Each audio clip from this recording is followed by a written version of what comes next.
Bienvenidos a Biokinetic Lifestyle, un espacio donde hablamos de salud física, mental, emocional, espiritual, financiera y la interrelación entre todas ellas. Esto es Biokinetic Lifestyle y te invitamos a vivir tu mejor versión. Amigos, ¿qué tal? Estamos aquí nuevamente en Biokinetic Lifestyle y hoy tenemos un invitado muy especial, Eric Secada, el famosísimo Choco, preparador físico, amigo. En lo personal, pues muy contento. Rápidamente les cuento, nos tocó coincidir cuando jugamos fútbol en Tecos, en cuarta división, yo creo jugamos hace unos 20 años. Sí. Y después jugamos, yo creo que un año o por ahí. Tú tomaste otro rumbo, que ahorita nos contarás un poquito de toda esta historia, pero Choco, en lo personal, contento de vernos después de tantos años. Tú tomaste el camino de preparador físico, yo de fisioterapeuta, y ahorita vamos a profundizar un poquito en esos temas, pero de antemano, pues Choco, muchas gracias por venir aquí. Muchas gracias, Juan Pablo, muchas gracias y un gusto estar con ustedes, poder compartir un rato. Y como bien lo dices, hace ya como 20 años, ¿no?, que nos tocó coincidir, fuimos compañeros de fútbol. Ahora pues seguimos ligados de alguna manera al fútbol y a la área de salud, y pues qué mejor que estar acá en tu clínica, que la verdad muy bonita. Estoy muy sorprendido por lo bien que está organizada y el servicio que dan, la verdad de 10 puntos. Gracias, Choco.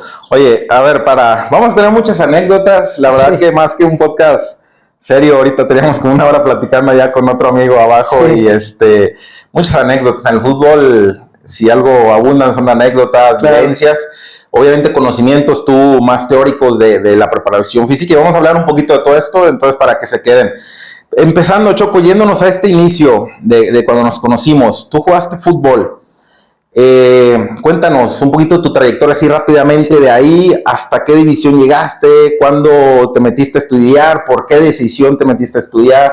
Sí, bien, pues mi parte de jugador realmente fue muy breve. Como todo chavo, empecé en las escuelas de fútbol. En este caso yo vivía cerca del Atlas Paradero y ahí inicié en escuela de fútbol. Rápidamente formé parte de las fuerzas básicas del Atlas.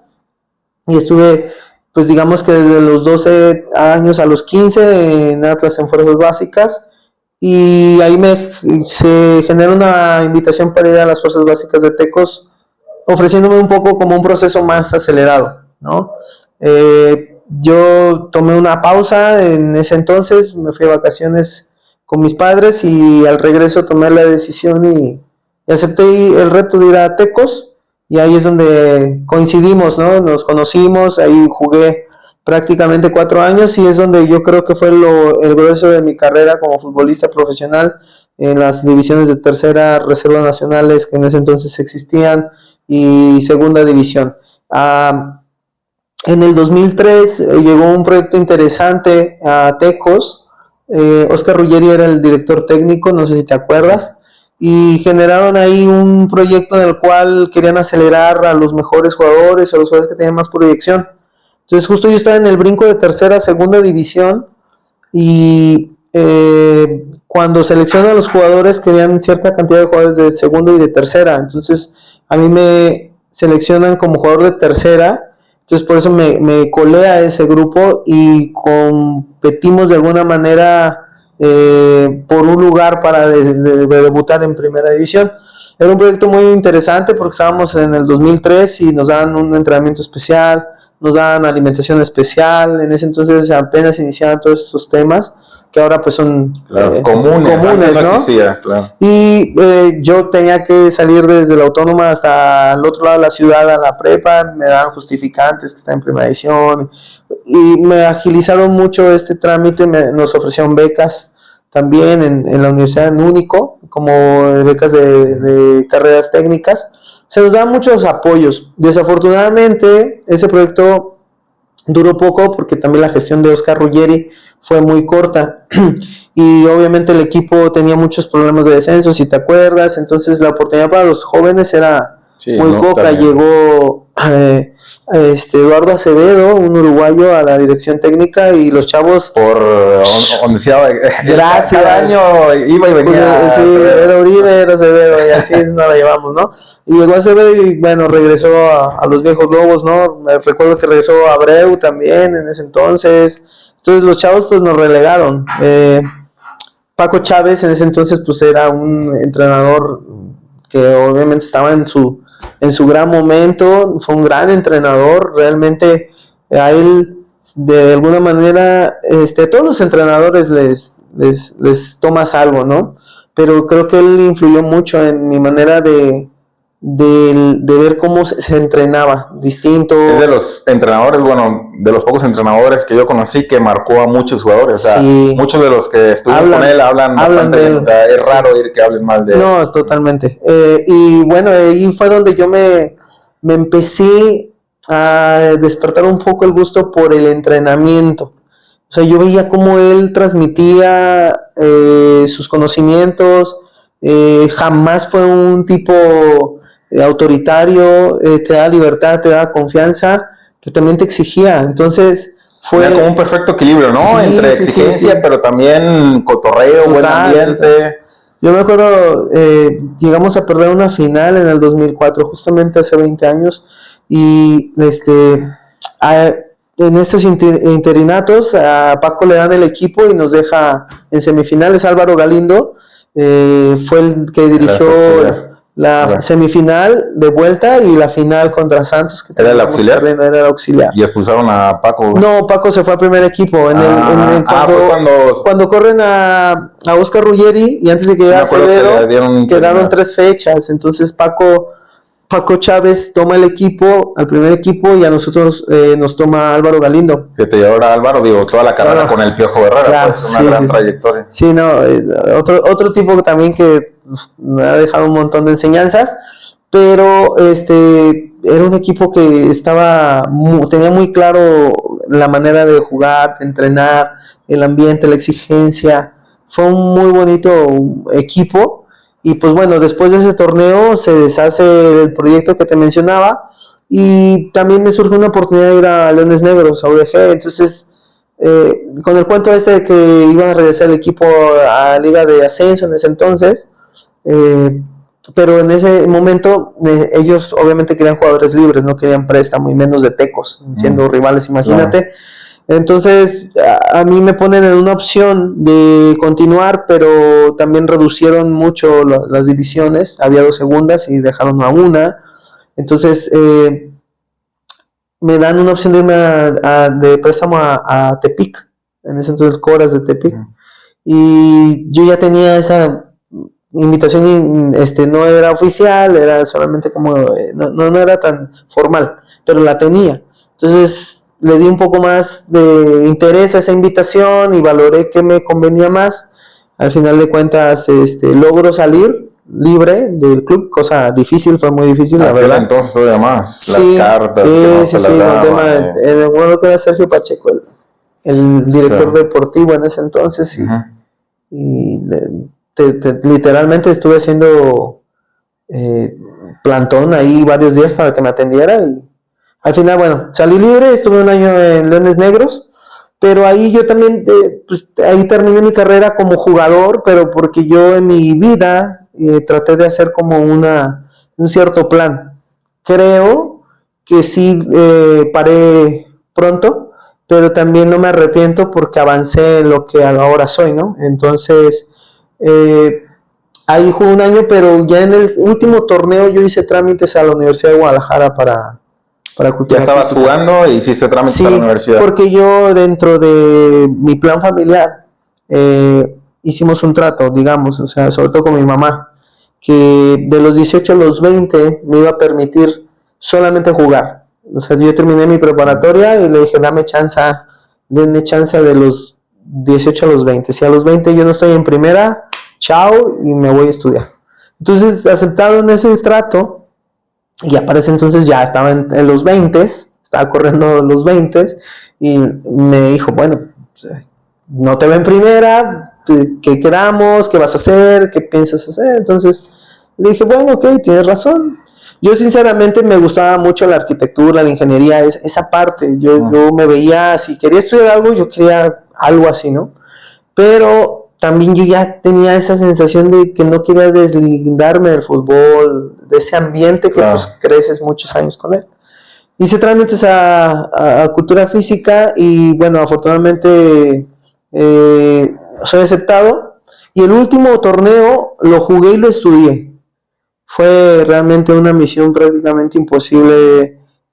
Imagínate, todas mis materias previas las había hecho para ingeniería, entonces tenía en cuestión de conocimiento claro de salud, de anatomía, de biología, cero. Entonces tuve que leer demasiado porque el primer semestre, tú lo sabes, te llevan a un ritmo muy acelerado las materias de medicina. Entonces decidí ahí, dije, voy a dejar de jugar, terminé el torneo y dejo de jugar y me dedico a... ¿Tenías 20 años? Tenía 20 años, ya estaba cerca de los 21. Déjate cuento, hay una anécdota en la cual coincido mucho contigo. Yo estaba en Liga de Ascenso ya en Tecos. Uh-huh. Tenía yo creo que también 20 años, 21 años. O sea, después de que tú saliste así, pues sabes, llegó la Liga de Ascenso. Y te quiero platicar esto porque te quiero hacer una pregunta al respecto.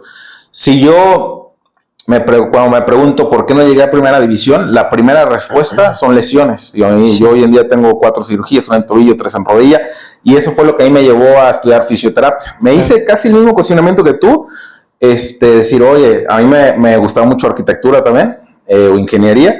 Me gustaba para chef como fisioterapia porque tenía los últimos 2 años me había pasado lesionado. Claro. Y entonces evalúas esto, ¿sabes? A ver, la experiencia que tengo, los conocidos, en qué momento estás y eso, pues tomé esta decisión. Pero la pregunta es esa, o sea, ¿por qué crees que tú no hayas llegado a primera división? Digo, porque la primera respuesta que yo doy es las lesiones, pero haciendo más conciencia, creo que en mi persona también fue un tema mental, ¿sabes? Sí. Yo llegué a hacer pretemporada en primera división y cuando estaba ahí me achiqué, la verdad, ¿sabes? Sí. Cuando ves a vacas sagradas, en ese tiempo estaba el Tiburo Sánchez, Corona, el Negrito, sí, claro. Estaba Zambuesa, estaba... Sí, Rubens. Y estás tú de joven, el más chico, te sube y no te desarrollas como cuando te sientes aún tú por tú. A mí eso me pasó, ¿sabes? Entonces, ¿por qué crees que en tu caso no hayas podido llegar a primera división? Yo creo que sí, tienes razón. Yo también lo sentí así, fíjate. En el momento preciso que, si tú me preguntas, ¿en qué momento te sentiste más cerca de primera división? Fue justamente cuando estábamos... en ese proyecto que te mencioné con Oscar Ruggeri, y yo me sentía capaz, o sea, yo capaz me sentía, y aparte, en el entorno en el que estábamos, los compañeros que teníamos más grandes, ya no los veía tan grandes, yo me sentía a la par, aunque tenía un par de años o 3 más chico, pero yo me sentía ya capaz, ¿no? Al no ver la oportunidad inmediata o que, por ejemplo, le tocó a otros compañeros como al Chelo, a la Torre o como a Tepa, que fueron, digamos, los jugadores que tuvieron una carrera más longeva, también creo que las oportunidades aparecen y están ahí para todos, pero dependen de los momentos. Un caso muy puntual, yo veo compañeros que tuvimos como el Chelo, que tenía prospectos antes de él, muchos, y no llegaron por ciertas circunstancias o porque los momentos no fueron los adecuados, y cuando le tocó a él se convirtió en una carrera de más de 10 años como jugador profesional. Pero sí tiene mucho que ver la mentalidad, porque yo haciendo ese análisis, aparte de la oportunidad que pudimos haber tenido, el que, por ejemplo, yo me hago un análisis y siempre para llegar a ese nivel donde llegamos, pues también tuvimos que recorrer mucho camino y tuvimos que quedar muchos en ese embudo, ¿no? Que cada vez es menos. Pero de ser un jugador destacado, digamos, desequilibrante, algo diferente, siento que me fui haciendo un jugador cumplidor. Y ese rol de cumplidor a un nivel ya a un paso, no te da. pues no te da. Es la realidad. No, tienes que destacar. Entonces, ese brinco de calidad, de destacar, de dar el último paso, creo que muchos jugadores se quedan ahí. Sí, y ahora tú lo vives como preparador físico, la cantidad que a lo mejor les des potencial, pero no dan el salto, ¿no? Sí, claro. Y ahora veo niños también, por ejemplo, que son los ves jugar y te emocionas y dices, este niño va a llegar. Sí, espérate, tiene 11, 12 años, espérate su etapa de crecimiento, creo que vamos a hablar un poquito ya. ¿Cuál crees que sea la etapa más importante, crucial, en la cual dan el paso o no lo dan? Yo creo que ya actualmente, de los 15 años hacia adelante, es el momento ¿De decisivo. 15 a? Sí, de 15 a 17 años. El que a los 17 años, difícilmente el que no esté ya muy cerca de primera división, sí, ya, o sea, el que está en una complicado. Tercera y sí. O sea, si no estás en un proyecto de un equipo de primera división y que tengas proyección dentro del club, a los 17 años es muy difícil. Claro. O sea, no es imposible, porque obviamente hay casos que debutan a los 25 años. Claro, sí. O sea, un caso del Hueso Reyes, que me tocó estar presente en su debut, debutó a los 25 años, cuando... ¿Y no traía ningún proceso? ¿O sí? O sea, hizo sus fuerzas básicas en Atlas, pero anduvo en segundas divisiones, sobre todo en Tampico. Lo prestaba. Y siendo activo del club, pues regresó la última oportunidad a los 24 años, ya casi 25, y la única posición que había era de lateral, cuando él siempre fue un jugador ofensivo, y la tomó, se adaptó, la aprendió, y pues mira, la carrera que ha tenido, ¿no? Pero son casos muy contados que suceden así. Claro. La mayoría, tú lo sabes, ahora puedes estar como prospecto, sí, a los 17, 18, 19, todavía a los 20 años por ahí te prestan, regresas, eres del plantel, pero sigues siendo un jugador activo. Y de repente te puede llegar la oportunidad a los 21 o 22 quizá, pero ya de ahí en más es muy complicado, claro. muy complicado. Oye, profundizando y sacando esta experiencia que tú tienes, ¿qué se está haciendo hoy diferente para en esta época que es contundente, como para ayudar a estos chavos, a los chavos que tienen talento, sí, pues que sí cumplan su objetivo y llegan a primera división? ¿Se está haciendo algo diferente que hace 15, 20 años? Yo creo que sí, sobre todo los departamentos que se han generado de ciencias del deporte han ayudado bastante, y cada vez notas que cada club, sobre todo en México, tiene esa infraestructura y que ya no pueden sobrevivir solamente con equipos que van a entrenar, los preparan y compiten. O sea, ya todos tienen su seguimiento de nutrición, su área de fisioterapia, su área de adaptación, su área de preparación física. O sea, cada vez hay un seguimiento de su área de psicología. Entonces, cada vez ves más común que los chicos tengan todos esos medios en cualquier club. Y eso te hablo en club de primera división. Hay otros equipos o proyectos de tercera división de repente que también te dan hasta estudio, tienes fisioterapeutas, tienes preparadores físicos, tienes nutriólogo, quizá a lo mejor nutriólogos que están de repente involucrados en sus prácticas, pero los tienes. Entonces, psicólogos lo mismo, psicólogos del deporte. Entonces creo que eso obviamente ha generado diferentes los hábitos que nosotros llegamos a tener en esos años, que realmente pues no teníamos esos medios. Pero ahora es cada vez más normal que chavos que tienen ya una proyección o están dentro de un proyecto de un club de fuerzas básicas, pues tengan acceso a todos esos medios que al final de cuentas los hacen crecer, ¿no? Claro, hay más estructura en general. Sí. Oye, a ver, ¿y qué diferenciador crees que te da a ti como preparador físico hoy en día el haber jugado fútbol? ¿Hay una diferencia a preparadores físicos que nunca patearon un balón? Sí, mira, la verdad que ayuda bastante. Yo te lo puedo decir que también cuando tú te paras enfrente de un proyecto en el cual, te voy a poner un ejemplo, hace unos meses que estábamos trabajando en Ecuador, nadie te conoce, nadie te dijo, es el Choco que, o sea, nadie. Y son jugadores de primera edición y son otros hábitos, son otras costumbres, son otras culturas. Te paras enfrente, sí tiene mucho que ver que de repente la ejemplificación de ciertos ejercicios y que visualmente vean que tienes la capacidad mínimo de patear bien un balón, de tu lenguaje. O sea, el jugador te da una credibilidad. Claro, diferente. decir, bueno, este mínimo, puta, lo hace igual que Claro. Yo he visto videos recuerdo más cuando estabas en Mazatlán, sí. Por ahí que te metías a interescuadras, a espacios reducidos, cosas así, y metías unos golazos. Sí. Pero fíjate que también eso se me ha quitado porque también, en Mazatlán tenía otro rol. En Mazatlán era un preparador físico institucional y no estaba encargado como es el número 1 y que de repente se prestaba para esto, ¿no? Pero ya cuando eres el preparador físico 1, pues tienes que estar atento a todos los detalles, a todos. Entonces, lo menos que pueda hacer esas intervenciones, que sinceramente me gustaban mucho, pero cada vez es menos, porque sí tienes que estar muy atento a muchos detalles. No.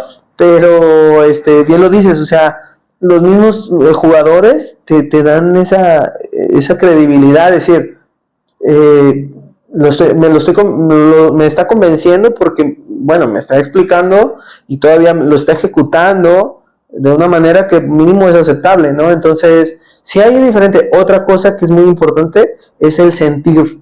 O sea, tú sabes perfectamente lo que está pasando en una situación de fatiga, lo que está sucediendo en ciertos ejercicios. O sea, esa es una manera muy, muy notoria de que la dosificación, ahora aparte de con toda la tecnología que tenemos, pero eso no te quita que lo que está sintiendo el jugador tú lo entiendas perfectamente porque tú pasaste por ahí.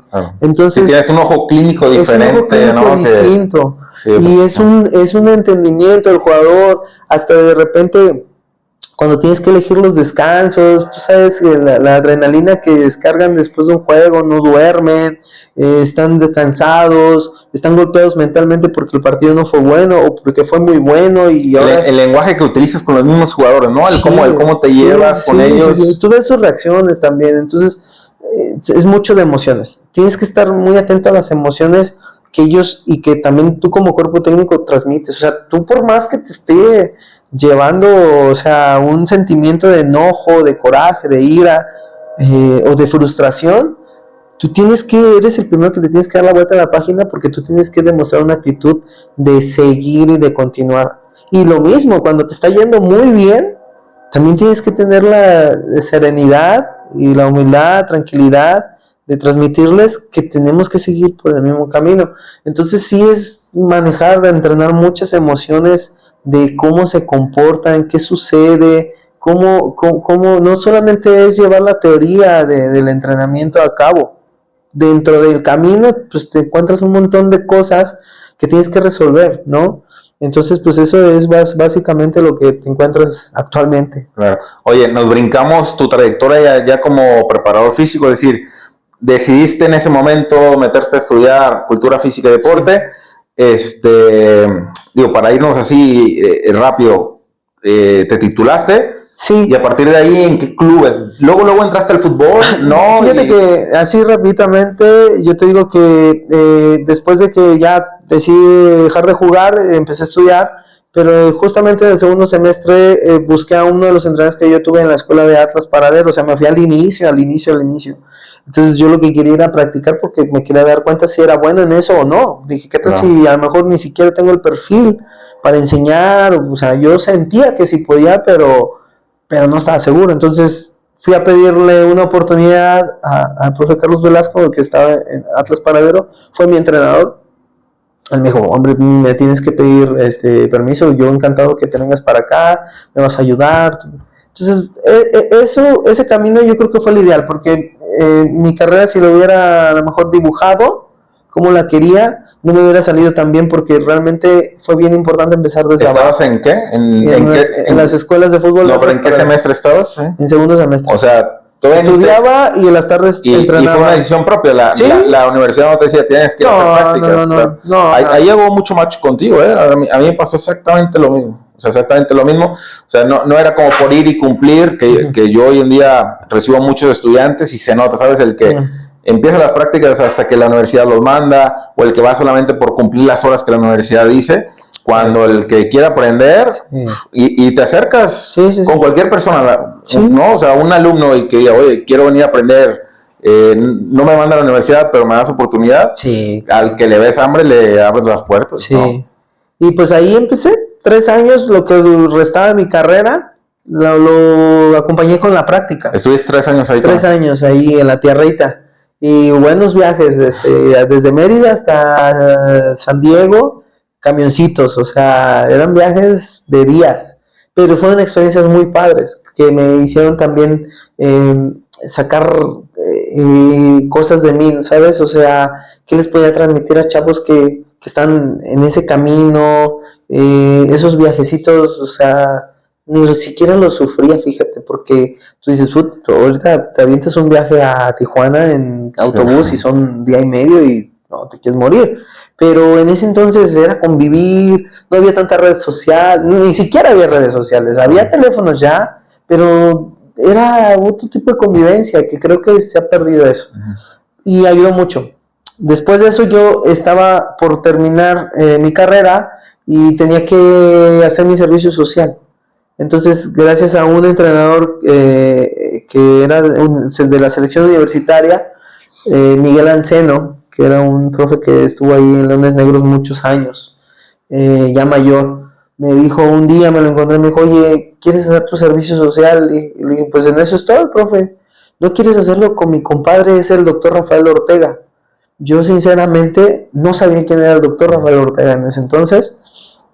Y le dije, pues sí, me dijo, él tiene un equipo de 3ª división y a lo mejor ahí puedes hacer tu servicio social. Háblale. Pues dije, ok, pero nada, le llamé.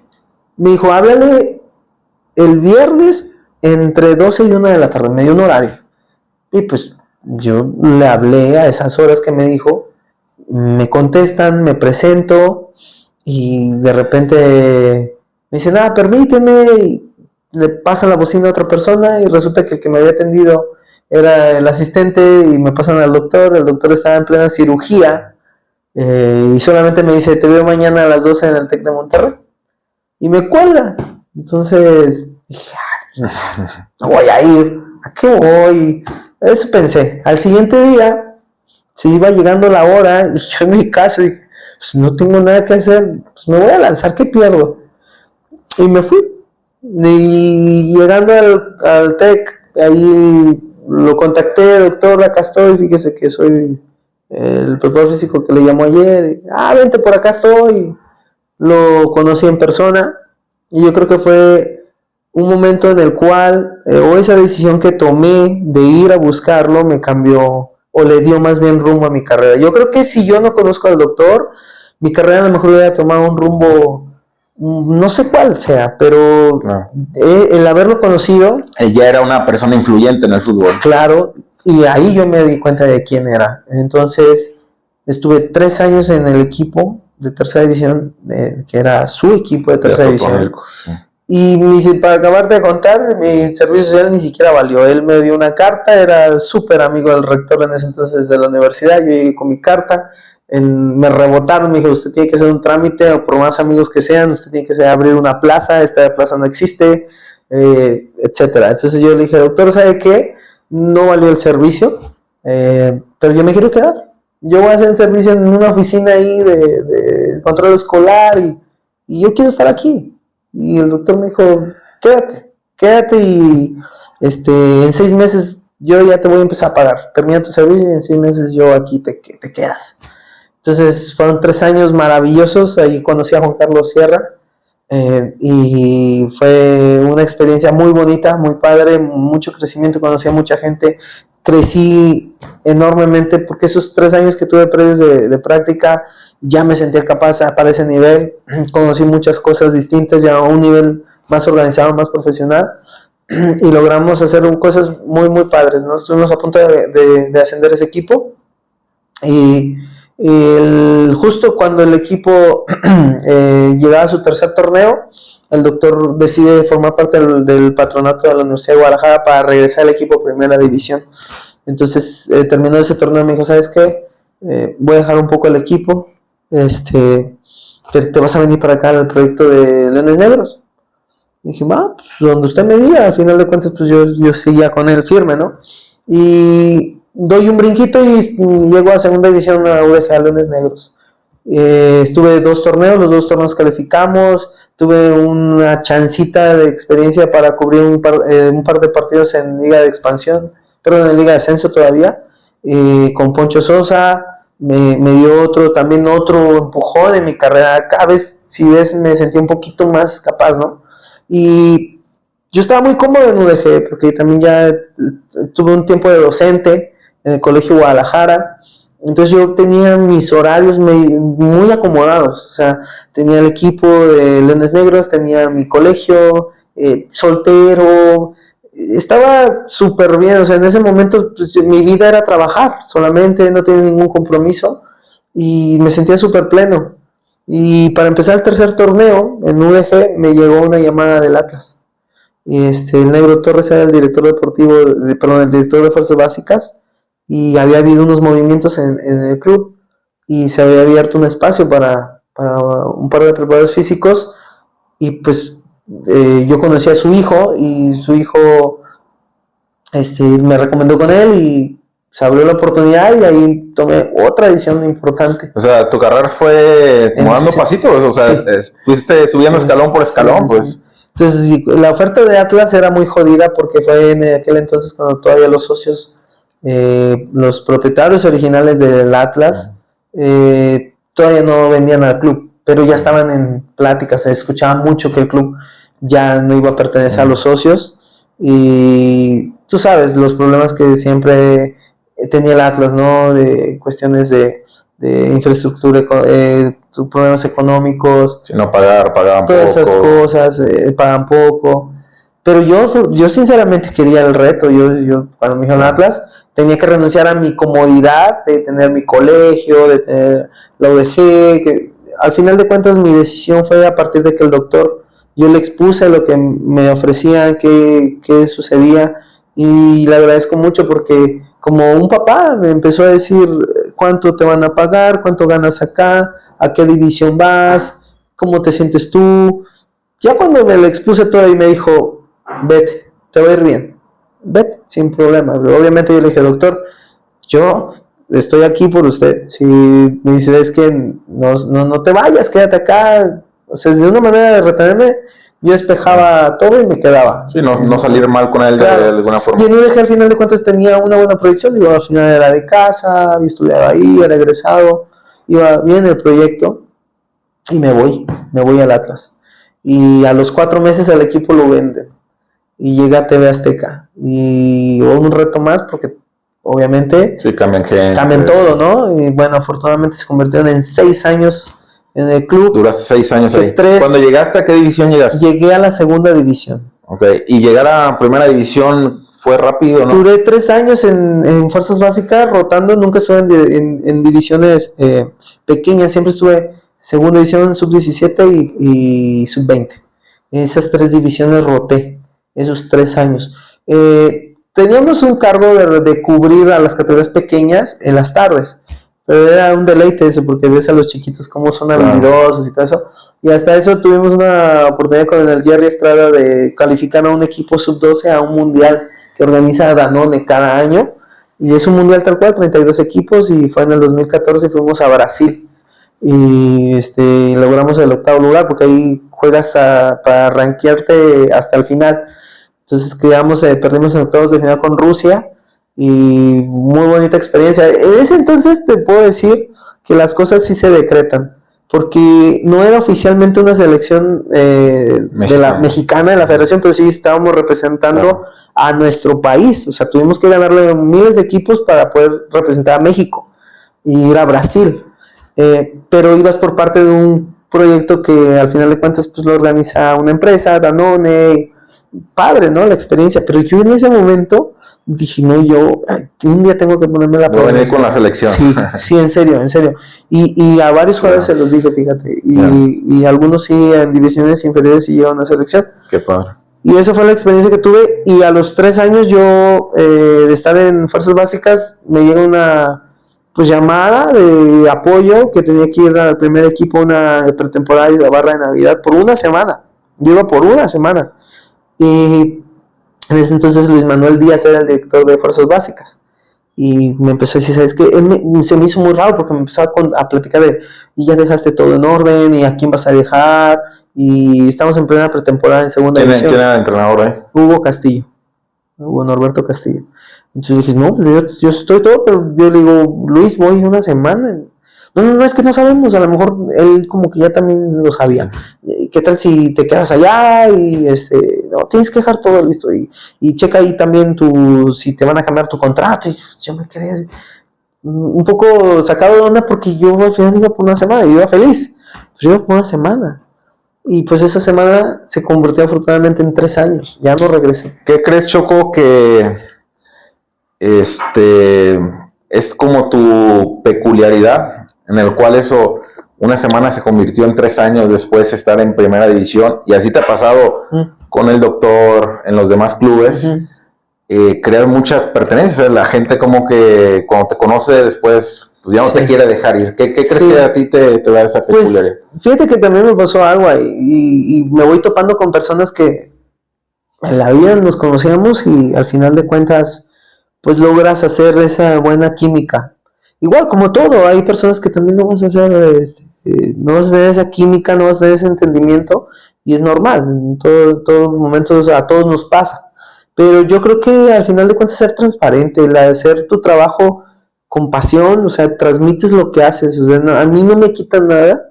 Desde ese entonces, y lo hacía desde que empecé en las escuelitas, cargarme los balones, enrollar elásticos, estar cerca del agua, mover material, como sentarme con los presidentes de los clubes y hablar de cualquier tema. No te achicas ante ellos. Al final de cuentas yo creo que esa naturalidad me ha dado como ese impulso de decir... A mí me llegó, yo estuve en Alebrijes de Oaxaca, digo así rápido. Se desgarró el goleador, fue el goleador de la Liga de Ascenso de ese torneo, un paraguayo. Yo tenía 2 meses que había llegado como fisioterapeuta ya. Se desgarra y el goleador, y me dice, llega el presidente del equipo y me dice, yo no sé cómo lo haces, pero en 15 días tienen que volver a jugar. Y yo, pues no, es imposible, no, digo, sí. Pues no se puede. Digo, un desgarro, ya le habían sacado resonancia, un desgarro de 7 centímetros profundo. Digo, no, es que no se puede. Digo, pero no tenía nada. O sea, yo pura terapia manual y ejercicio, no tenía ni un aparato, nada para ayudar a agilizar la cicatrización y demás. Me dice, haz lo que tengas que hacer, di el tiempo que sea, pero de ese tiempo no quiero que te pases. Y le dije, no, pues de 4 o 5 semanas. Sí. Pero no, pues déjamelo yo a Guadalajara. Total, me lo traje a Guadalajara y sí, como a las 4, quinta semana volvió. Pero te lo platico porque yo tampoco me achiqué ante el presidente y dije, tiene que estar. Y el doctor que estaba así, o sea, el doctor que estaba, nunca jugó fútbol, y saludos si nos estaba viendo, pero recuerdo que estaba ahí y el doctor, cuando dijo eso, y el doctor, sí, nomás decía así, como que sí. O sea, si tú sabes que no, sí. O sea, pero son cosas que a veces esto te da el haber jugado, ¿sabes? Claro. Las cositas, entonces, pues, te lo pregunto porque justo dices, o sea, tú ante presidentes, entrenadores, no es fácil el ambiente del fútbol. O sea, lo mismo me pasó a mí, el entrenador con el que yo estuve 2 años. O sea, yo nomás tuve esa experiencia ya de fisio en Alebrijes, en ascenso, pero el entrenador era muy fuerte, Ricardo Reyes, no sé si lo conozca. Claro, o sea, lo conozco de... No, una personalidad fuerte. O sea, yo cuando estuve acá, o sea, fuerte. Sí. Pero el no achicarte y demás, o sea, lo ven bien, ¿sabes? No, o sea, claro. Me pasó muy parecido también situaciones así. Esa la tengo enmarcada porque fue una decisión jodida. Dentro de esos 3 años, bueno, Gustavo Costas fue el primer entrenador con el que yo llegué, un cuerpo técnico argentino. Paco Ramírez era el auxiliar institucional de Atlas. Entonces yo con él, Steve Padilla era el encargado de inteligencia deportiva del club en ese entonces, y entonces Steve y Paco fueron como que no te achiques, tú aquí tienes que opinar y cuidar los intereses del club, dar referencias, hazte sentir, o sea, no estés aquí de gratis. Entonces yo me recargué mucho en ellos Y Paco Ramírez, sinceramente, fue alguien de los que me puso ahí y me puso a prueba, porque también me puso en situaciones en las cuales yo me acuerdo un día estábamos entrenando en el Estadio Jalisco, entrenamiento de noche, porque entrenamos un día por la noche para simular el juego, y el tema del entrenador en ese entonces. Y yo estaba, Paco Ramírez estaba justo ahí en la banca donde están los árbitros en la media cancha, y yo estaba exactamente enfrente, hasta el otro lado.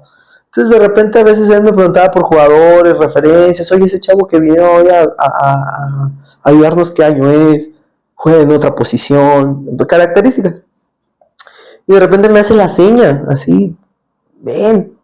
Y entonces pues estábamos haciendo fútbol, entonces yo obviamente pues voy rápido, le doy la vuelta a la cancha, por fuera, y llego con Paco y dije, ¿qué? Algo me va a preguntar, ¿no? ¿Qué pasó, Paco? Y dice, hazme un favor, ve por mi café, lo dejé allá en el tiro de esquina de aquel lado, se me olvidó. Y me quedé, porque si es en serio lo que me está diciendo, cabrón. Y lo veía y se volteó para otro lado y dije, no, sí, es en serio. Entonces el trayecto de cuando yo iba por ese café, no sabes lo que internamente yo me decía. Sí, no te pareció, quiero pensar. ¿Qué estoy haciendo aquí? Claro. No me valora. Yendo por cafés, si yo ya luché para estar aquí, no puede ser. Cosas negativas. Tomé el café y de regreso me enfrié un poco y vi un poco la realidad. Dije, ¿a quién le pagan por estar aquí? Estoy en un primer equipo, en el equipo que me dio la oportunidad de estar en primera división. Tengo que aprender más, tengo que también soportar ciertas situaciones como estas.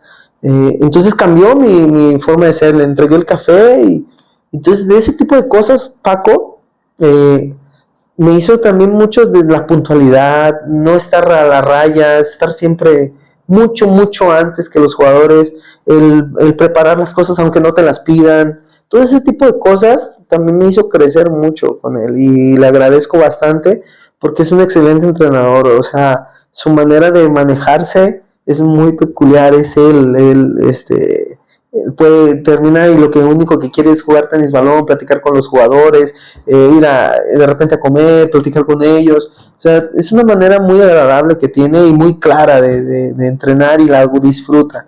Entonces son cosas que te vas encontrando y eso me pasó, ¿no? Choco, has nombrado varias personas que te sientes como muy agradecido el aprendizaje que has tenido de diferentes circunstancias.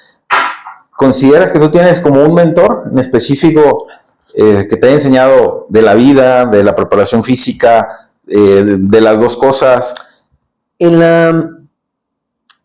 la carrera, como preparador físico, y fíjate que pocas veces hablo con él, y fue tu preparador físico también, y se llama Carlos Morales. No sé si te acuerdas. Sí. Él, curiosamente, cuando yo llego a Tecos, en un partido de cuarta división, me va a ver mi cuñado y mi hermana a un partido y termina el juego y de repente volteo a las gradas y veo a Carlos platicando con mi hermana. Y esto fíjate que no lo he contado y es interesante, pero pero los veo platicando muy amigablemente, como que se conocían. Y me dice mi hermana, ¿no te acuerdas de él? Pues es mi preparador físico, sí, o sea, es el equipo. No, pero de antes, dije, no, pues no. Dijo, él estuvo conmigo en la prepa y fuimos compañeros y iba de visita a la casa. Dije, no sabía. Y Carlos no sabía tampoco que era su hermano y me dijo, sí, yo te llevaba a la tienda y eras bien latoso y te encimabas y no dejabas platicar cuando íbamos ahí con tus hermanas y no sé qué. Y dije, no, pues cosas de la vida, que eso al final de cuentas me hizo tener una muy buena amistad con Carlos. Y yo a Carlos lo notaba que en ese entonces, hace 20 años, ya hacía cosas distintas para ese entonces que ahora son actuales. Entonces yo su manera de entrenar los conceptos que manejaba, su manera de manejar, no sé si te acuerdas, era muy de repente tiraba la broma pero exigente, no dejaba que pasara esa línea de respeto. ¿Él jugó fútbol o no? No. Yo creo que no. Y mira las cosas tan interesantes. No jugó fútbol, pero me llamó mucho la atención su personalidad. Cómo se manejaba, cómo me sentí, porque yo físicamente, pues aparte éramos jóvenes, pero me sentía bien. Y sin tantos recursos como los que hay ahora. No. Entonces, en esa época yo recuerdo, o sea, justo con él, yo creo que él fue de los que llegó a meter más el tema, por ejemplo, de fuerza de gimnasio, porque antes, sí. Digo, yo me acuerdo, creo que tuviste también a Miguel Romo. Correr. Sí. O sea, y decía que la fuerza te hacía tronco, era lo que se decía, no, fuerza no, porque te hace tronco. Y hoy en día, no puede haber fútbol sin fuerza, sin gimnasio, ¿no? Soy muy curioso en las cosas que a veces digo, ¿para qué guardo esto? Pero por ahí debe estar. Él también era docente y creo que sigue siendo docente en la Universidad de Guadalajara. Y daba clases en la prepa 12. ¿Quién, Carlos? Carlos. Entonces yo cuando decido ir a la escuela de fútbol, que le pedí chance al profe, que me diera, estaba estudiando y todo esto, fui con un cuaderno a un horario que él me dijo a la prepa 12 y le dije, Carlos, quiero que me orientes. ¿Cómo le hago para poder plasmar la preparación física con estos chicos que tienen, y empecé con chicos de 15 y 16 años? ¿Cómo le hago? O sea, de tantas cosas, pues, ni de lo poco que he estado que llevo en la carrera, pues, no tengo tanta claridad de cómo hacerle. Yo te puedo replicar lo que hacíamos, ¿no? Pero quiero que tú me digas. Entonces me hizo rápido así, características de cada capacidad, y por la edad de la que yo iba a entrenar a los chicos, me dijo, tienes que hacer este tipo de fuerza, tienes que hacer este tipo de resistencia, tienes que hacer estos estímulos. Me dio un montón de hojas de planificaciones que él tenía, monitos y cosas así, que eso lo heredé. O sea, antes de plasmar mis planificaciones en la computadora digitales, todo lo dibujo. Y eso refuerza lo que vas a hacer. Entonces yo no hago ningún ejercicio, aunque ya lo sepa, si no lo dibujo. Lo dibujo y después lo plasmo digitalmente. Pero refuerza mucho el desglosar lo que vas a hacer, te queda más claro, repasas. Aunque ya lo tienes claro, lo repasas. Entonces, hasta la fecha yo lo hago. Pero él fue alguien de los que me orientó bastante y que me motivó, que dije, al final de cuentas dije, yo quiero ser como él. O sea, te veo que es un tipo preparado, que tiene credibilidad con los jugadores, es profesional, está en un club, tiene proyección, o sea, no le veía otra cosa más que ser un tipo aparte alegre. Entonces dije, no, yo creo que puedo ser como él. O sea, fue como mi manera de ser. Con tu modelo así. Claro, en el camino te encuentras un montón de gente, ¿no? Y vas agarrando. Creo que no copié su estilo, simplemente él me orientó, yo traté de seguir esa orientación, pero en el camino yo al final de cuentas sí quise hacer mi propio estilo, mi propio método, mis formas, que yo creo que eso es clave. Tienes que hacer tus formas. Sí puedes aprender muchas personas, pero tú tienes que sacar tus conclusiones y hacer tú mismo tu manera de trabajar, ¿no? Claro, totalmente. Sí. Oye, y siguiendo en esta trayectoria, estabas en Atlas, te tocó, si bien recuerdo, coincidir con Rafa Márquez, sí, ¿no? Cuéntame un poquito ahí de esa experiencia, ¿qué aprendiste? Muy interesante, porque yo creo que fue de los retos más importantes que he tenido en mi carrera. Yo, en esos 3 años que me tocó estar en el primer equipo en Atlas, 2 fueron los últimos 2 de Rafa. Entonces, yo cuando llegué al primer equipo, a las 2 o 3 semanas llegó Rafa de Italia. Y pues ya prácticamente la última etapa de su carrera. Y pues imagínate, ¿no? O sea, lo primero que quería era tomar una foto con él. Dije, no sé si mañana ya me bajen otra vez a fuerzas básicas y ya no me tome la foto. Y un tipo que es poco expresivo, tú tienes que hablar con él para saber si está de buenas o de malas, porque su semblante siempre es el mismo. Y entonces ya hasta que platicas con él, interactúas con él, pues dices, bueno, sí, andas de buenas, ¿no? Pero muy profesional, como todo el mundo lo sabe. Un liderazgo diferente, ¿no? O sea, porque es un líder, sí, ¿no? A nadie le cabe duda que es un líder.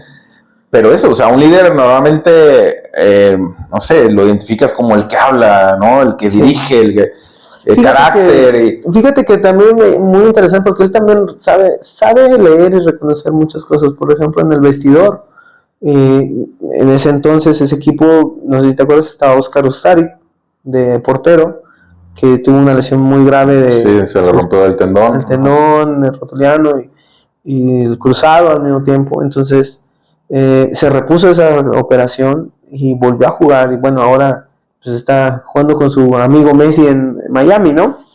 Pero Oscar era muy bueno para hablar. Es muy bueno para transmitir, hablar en esos momentos que sabes que tienes que escuchar a alguien antes de salir a la cancha. Él era Oscar. Entonces Rafa le cedía la palabra haciendo no tenía capitán. Problema para... Él lo único que decía, Oski. Dale. Y Oscar hablaba. Y cuando estuvo lesionado Oscar, obviamente Rafa también, o sea, sí hablaba, ¿no? Pero es más de pocas palabras. Pero de repente bajaba Oscar al vestidor. O sea, es un tipo Messi que habla en la cancha, más que con palabras, ¿no? Sí, claro. Lesionado, bajaba al vestidor y Rafa le daba la palabra a Oscar, como si él fuera el capitán. Porque lo que te digo, o sea, él sabe reconocer ese tipo de cosas. Después, la manera de cómo enfrentamos esa etapa fueron varias cosas, ¿no? O sea, ya venía con una cierta historial de lesiones musculares, articulares. Entonces era cuidar mucho esa parte. A veces él, por querer entregar como siempre todo, no se medía y seguía cayendo en ciertas lesiones. Pues era cuidar mucho eso, ¿no? Y llegó un momento donde también tuvo lapso en el cual no pudo entrenar por los problemas legales y todo esto, y fue jodido porque también fue una situación que mentalmente pues le pegó, ¿no? Cuando regresó, la verdad que fue un gusto, hasta él mismo lo veíamos disfrutar diferente. Imagino que llega a permearse a todo el equipo, no nomás a él. Sí, aparte, pues así que nos quitaron al capitán, ¿no? Imagínate. Entonces cuando regresa, ya estábamos en la última etapa, y la única manera de que él no fuera a su quinto mundial es que estuviera lesionado. Él lo único que necesitaba era llegar sano. O sea, nosotros ya lo sabíamos, ni siquiera era duda para la convocatoria. Lo único que era requisito indispensable es que no estuviera lesionado. Entonces imagínate, ese madrazo a mí me cae cuando yo casi toda la etapa fui el auxiliar institucional, pero en esa etapa yo ya era el preparador físico 1 con el profe Cruz. Entonces era cuidar a Rafa, planificarlo de Rafa y planificarlo del equipo. Entonces es algo muy curioso porque quedaban 2 jornadas y la penúltima fue contra Atlas, que fue su despedida en el Estadio Jalisco y todo eso. Me decía el Gato Fossati, él era el kinesiólogo y en ese entonces era el jefe de servicios médicos del club, y me dice, Gato, ¿qué vas a hacer esta semana con Rafa? Dije, para eso entonces ya nosotros entré en una planificación de más o menos los tiempos y los ejercicios que tenía que hacer Rafa, y nos mandaban también unos ejercicios sugeridos de selección como para ya empezarle a hacer una planificación híbrida, o sea, cosas de la selección y cosas de nosotros que ensamblaran. Entonces bueno, entonces me dice Fossati, ¿qué vas a hacer con él? Pues entrenar. No, Gato, ya, mira, el sábado jugamos contra las Chivas, va a haber cohetes, va a haber todo, es su fiesta, ya, déjalo que no haga nada, me da mucha risa porque dice, no, que no se lesione, ya sabes que no se puede lesionar. Le dije, no va a pasar nada, Gato, tranquilo, no está bien. No, me da mucha risa porque llegamos así con ese temor de decir que todo salga bien. Eso te iba a preguntar, era una de las preguntas que tenía preparadas. El preparador físico es el principal responsable de las lesiones musculares y obviamente traumáticas de un choque y se fractura, pero de las lesiones musculares es el principal responsable. ¿Y qué tanta presión hay del DT, de los presidentes? Sobre todo el nivel de directiva, al final de cuentas pues, tú tienes que dar un argumento del por qué. Siempre va a haber lesionados, pero también obviamente tú argumentas el por qué se lesionó. Oye, pero sí cambia, o sea, cuando se lesiona uno, dices, bueno, pero cuando empieza a haber 4 o 5 lesionados. Claro, empieza ¿no? ya todos empiezan a voltearte a ver a ti. Es indudable. O sea, es el preparador físico. Es así como que, a ver, ya fue uno, fue dos, fue otro. ¿Qué onda, no? Entonces, obviamente el preparador físico carga con esa losa siempre. Siempre temas de lesiones musculares, sobre todo, es voltear contigo, ¿no? Aunque tú de repente tienes que absorber muchas cosas, por ejemplo, a veces los técnicos, tú dices, ¿sabes qué? Hasta aquí, porque el equipo ya está, o ciertos jugadores están en un nivel en el cual la exigencia la están rebasando. Yo creo que hay que darles una cierta dosificación para no ponerlos en riesgo, y a veces el entrenador dice, no, decir que no, tengo que trabajar, sí, ¿no? Es bien complicado. Entonces, o sea, porque no se dan los resultados, y la única forma de dar resultados pues es entrenando, ¿no? El preparador físico tiene que tener la capacidad de adaptación 100%. ¿Por qué? Porque tú tienes que lidiar ciertamente con esas cosas. A veces los ejercicios, tú sabes, al técnico no le van a salir como él pensó, o la dinámica, o no anda el equipo, y se alarga el entrenamiento. El entrenador no piensa en las lesiones, el entrenador piensa en el resultado. Claro, entonces también tú tienes que decir, no te puedo parar. No te puedo decir que no. Qué complicado, porque ustedes tengo que controlar, dosificar, para que no se lesionen, pero a la vez te tengo que meter para que des lo que el entrenador busca. Pues. Sí, totalmente. Entonces también tú tienes que ser en esa parte, modulador en esa parte, decir, ya nos salimos de lo que teníamos planificado, pero yo tengo la capacidad de dar ese volantazo, es decir, empiezas a contar las horas que te quedan para el juego. Entonces dices, me queda menos horas, pero si yo tenía esto, pues ahora no. Pero ahora sí negocias esa parte, haces esa negociación con el técnico y dices, y buscas un momento y dices, mira, lo planificado era esto, nos pasamos en esta parte, yo lo veo así, pero mañana podemos ajustar modificando, porque yo voy a modificar, también ayúdame a modificar tú, hagamos esto, los vi así, o sea, también tiene mucho que ver el cuerpo técnico que tienes, ¿no? Entonces, esa parte creo que es fundamental, el poder decir, ya no paramos porque las circunstancias se dieron y tuvimos que trabajar un poco más, pero yo tengo la capacidad tengo que tener los recursos de decir, a ver, ¿qué hago? Hagamos inmediatamente de urgencia, necesito aquí la atención de la fisioterapia antes de que se vayan, y necesito que me hagas una descarga, no quiero nada de procedimientos invasivos, relajemos bien, usemos más crioterapia, contrastes, etcétera, pero tengamos medios para poder solventar lo que sucede. Entonces, tienes que tener una planificación, pero sobre esa planificación tienes que también manejar todos los escenarios que pueden pasar, ¿no? Claro. Entonces, sí, ciertamente los preparadores físicos viven con esa losa, esa dualidad, ¿no? Sí, y sobre todo lo que decías, ¿no? De las lesiones musculares, pues bueno, al final de cuentas es un montón de factores. A veces el jugador está al 100%, no tiene nada, pero el estrés competitivo es un nivel altísimo de que te genera un montón de reacciones químicas en el cuerpo. Sí, tensión muscular. Y la tensión muscular aparece, ¿no? Entonces los momentos en los que se enfrenta el jugador también son generales. Hay una característica y no sé, no me vas a dejar mentir, y si no, observan, jugadores que debutan terminan prácticamente siempre acalambrados o no terminan los partidos. Porque ya cuando soltaron, ya obviamente vienen todos esos calambres, ya cuando lo hicieron bien, ya cuando lo hicieron aceptable, que no lo sacaron inmediatamente o que han hecho un partido aceptable, terminan, si no en el partido, al día siguiente. Y no es tanto que no tengan la capacidad, porque van a hacer lo mismo que han venido haciendo los últimos años. Exactamente, pero el estrés, la tensión, el estrés de competencia es diferente. Oye, y en esa situación que estabas con Rafa, ¿qué platicabas con él? O sea, obviamente su prioridad era no lesionarse, pero imagino es también, quiero llegar bien. O sea, sí. Él siendo un jugador top ya obviamente es, no sé qué tanto era prioridad la parte física para él y llegar a competir y meterle, pero también cuidándose esta parte tú estabas también como con este gusanito de que no, quiero que llegue mejor preparado físicamente. No, siempre me preguntaba qué íbamos a hacer.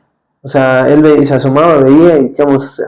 ¿Te cuestionó, o sea, con la experiencia que él tuvo de preparadores físicos, anécdotas o que te ha dicho yo, en el Barça trabajaban así, o no, era muy respetuoso? Yo le preguntaba a veces de cómo trabajaban y me daba a su manera un cierto explicación de cómo trabajaban. Sí, desde su conocimiento. El tema de Barça era mucho, obviamente lo que nosotros podemos ver es, obviamente tú ves los entrenamientos del Barça, lo que puedes ver, y pues solamente juegos reducidos, roditos, cosas así, pero atrás de eso, los entrenamientos individuales no se ven.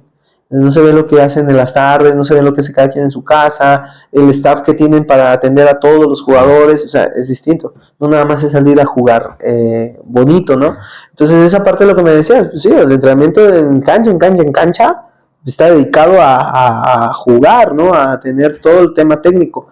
Pero lo demás, las tareas individuales que había, pues eran... Era un tipo que le metía al gimnasio porque digo, se cuidaba en el tema de hacer trabajos de fuerza muy general. No era un tipo que le gustaba estar. Sí, no, y su complexión obviamente. O sea,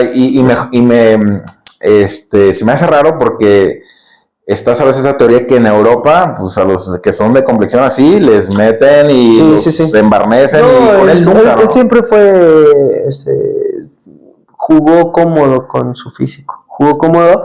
Y lo que sí, a esas alturas, siendo un jugador de 38, 39 años, tenía ciertas deficiencias coordinativas. Entonces, de repente yo ya sabía cómo era, ya sabía que tenía que haber balón, pero balón con acción real. Como si de repente tú le decías, vamos a hacer este ejercicio, pero le vas a pegar ahí, luego te vas a una vuelta y le pegas a la otra. Y dices, no, a ver, aquí que, o sea, es mi posición, que sí te lo exigía de esa manera. Sí, porque como auxiliar me tocó ver eso, que a otros preparadores físicos les cuestionaba como, ¿y esto? Sí, este ejercicio que estás poniendo no tiene sentido. Entonces yo, atrás de cámaras, decía, no, cuando me toque no voy a cometer ese error. O sea, cuando me toque ya sé que eso no va. Entonces eso me ayudó mucho para cuando yo le proponía ejercicios, porque tuvo también un tema dentro de sus lesiones. Tuvo un tema, le hicieron un bloqueo en la columna. Entonces, antes de las confederaciones, empezamos a readaptarlo, sobre todo en el tema de los giros. Entonces eso le decía, Rafa, tienes que coordinar un poco más tus desplazamientos porque están muy largos. O sea, tu desplazamiento, tu patrón de movimiento es muy largo. Vamos a hacerlo más corto, tus pasos más cortos y después sales, tus salidas a perfeccionarlas. Entonces empezó a tomarla a bien y obviamente pues tú dices, bueno, ¿le creo o no le creo? Entonces, dentro de todo me empezó a creer, tuvo confianza, cuando de repente iba a giras, de repente que tuvo una gira que era un partido por la paz en Roma, entonces tuvo que regresar y ya regresó y pues a ver tu jet lag cómo está, vamos a readaptarte por los cambios de horario y todo eso. Entonces trabajamos muy a la par en esa parte, tenía confianza. Después de los partidos sí me preguntaba cómo me viste. O sea, tenía esa cierta humildad de decir, todavía, o sea, siendo quien era, te daba esa apertura de escucharte y a veces te preguntaba las cosas, ¿no? Entonces, como todo, oye, ese ejercicio me sirve para esto, él era así, ¿no? Pero sí era un líder, al final de cuentas, exigente con todos chavos que pues ahora son jugadores de Atlas en primera división y que lograron ser bicampeones, se comieron un montón de exigencias de Rafa dentro de la cancha, con gritos, de repente metiendo, pero pues es nadie, ¿qué le decías, no? Claro. O sea, al final de cuentas, ¿qué le decías?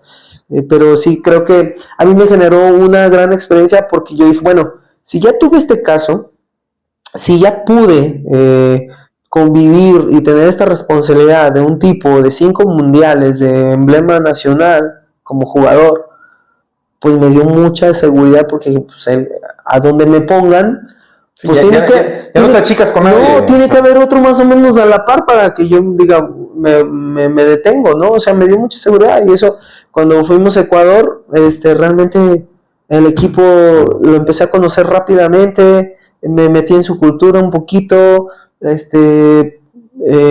tomé información de cómo eran, de algunos compañeros que les había tocado estar por allá, y algunos jugadores también que me tocaron estar ecuatorianos por acá.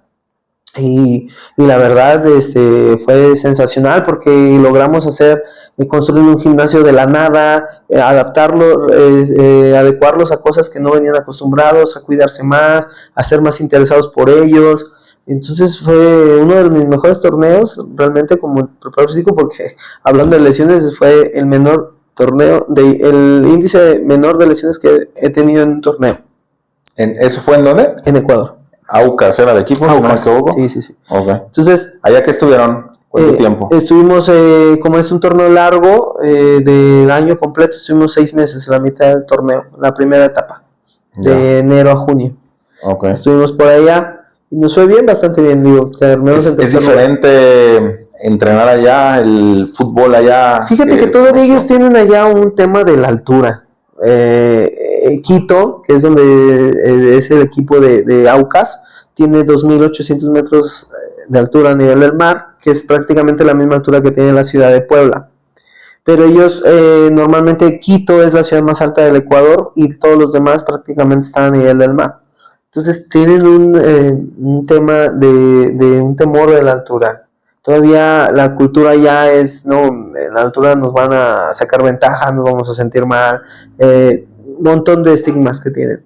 Pero nosotros le decimos, a ver, en México cada 15 días cambiamos de altura, vamos a 3.000, a 2.800, 2.600, 2.600, o sea, nivel del mar, humedad, o sea, tienes todos los escenarios, entonces... Un tema mental que tienes. Sí, totalmente. Entonces, realmente empezamos a trabajar un poco más la exigencia, sobre todo de... Y ya había antecedido, había estado Chava Ureña como preparador físico. Él me dio muchas referencias. Son tipos físicamente... ¿Él con quién se fue? ¿Qué entrenador? Aucas. ¿Pero qué entrenador?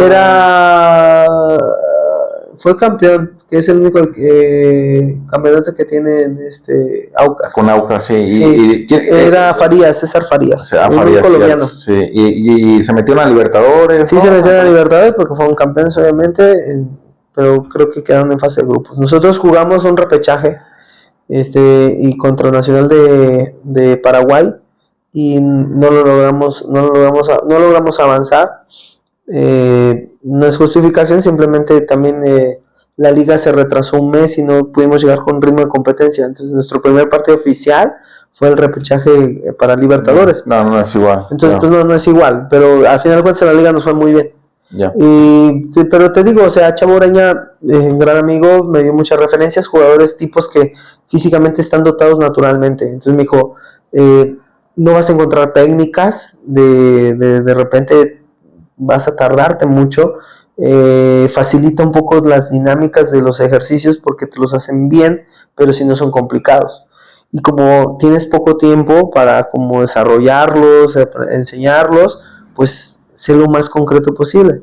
Entonces, dentro de todo eso, pues ya me dio buenas referencias, me dijo, no están muy acostumbrados también a tener temas de exigencia, pero yo creo que a ustedes les va a ir muy bien porque la exigencia siempre es negociable con lo técnico y lo táctico y lo físico. O sea, nosotros dependiendo los días es donde hacemos más énfasis, ¿no?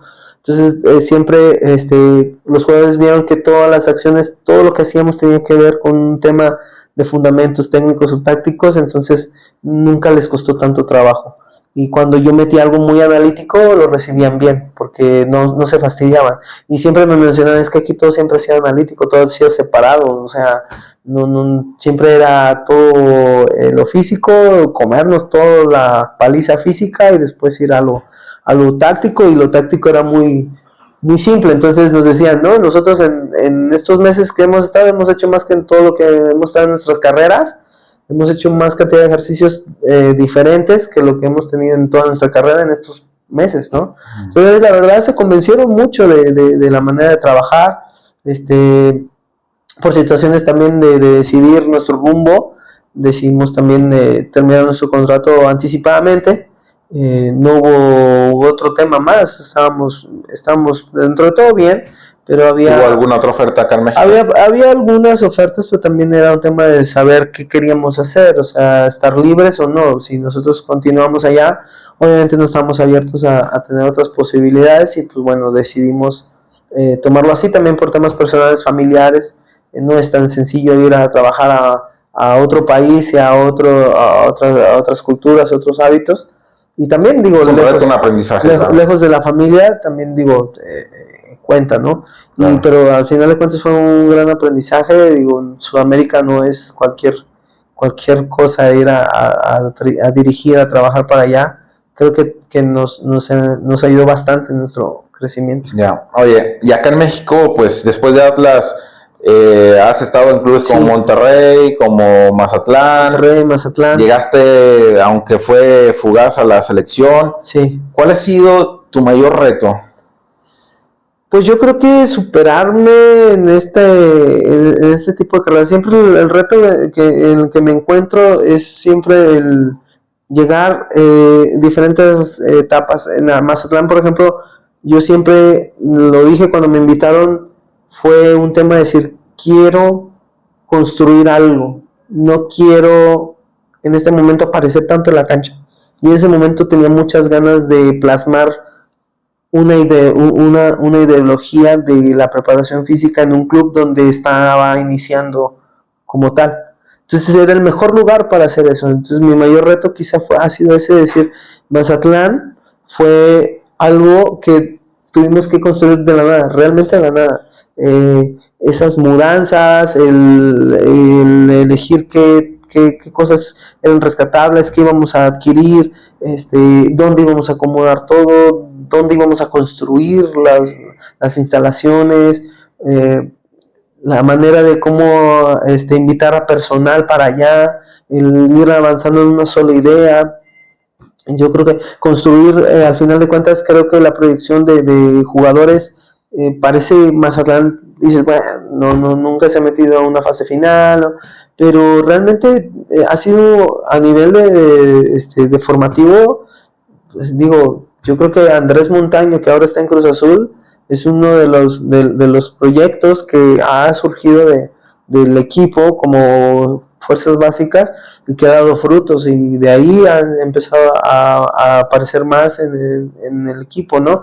Pero desafortunadamente no ha tenido los resultados deportivos que debieran de acompañarlo por el trabajo que hace la gente. La verdad, han trabajado demasiado en esa institución, me consta, y los resultados no los han acompañado, pero creo que ese proyecto, el haber construido y el haber dado oportunidades a otros compañeros de ir a trabajar, de generar nuevas experiencias, de construir algo, yo creo que ese fue uno de los más bonitos, de los retos más bonitos, ¿no? Después, bueno, viene ponerte la playa de la selección y poder ganar algo con tu selección.